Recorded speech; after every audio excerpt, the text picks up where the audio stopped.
Saya memang sakit sangat kaki ni dua-dua.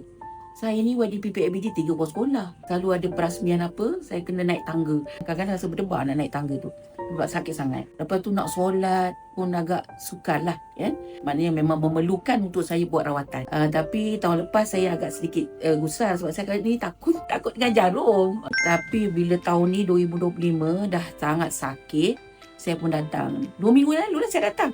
Dan rupanya lah tidak ada sakit langsung. Jarum tak ada sikit pun rasa sakit. Dah buat cocok ni kat lutut saya belah kiri. Saya terus kata dengan doktor, buatlah belah kanan. Doktor kata, jangan, kita buat dulu satu-satu. Jadi saya buat belah kiri dan Alhamdulillah hari kedua, hari ketiga, hari keempat, sehingga pada satu ketika anak saya Kongo. Saya pergi Kongo dia sampai menantu saya kata, Umi slow sikit. Saya dah tak sedar yang saya boleh jalan dengan begitu, orang kata apa, tanpa rasa sakit. Alhamdulillah. Dan hari ni saya buat untuk kaki kanan pula. Dan insya-Allah saya berdoa dengan baik, saya boleh bergerak dengan baik dan saya dapat melakukan ibadah solat dengan lebih sempurna. Itu yang saya nak sangat tu.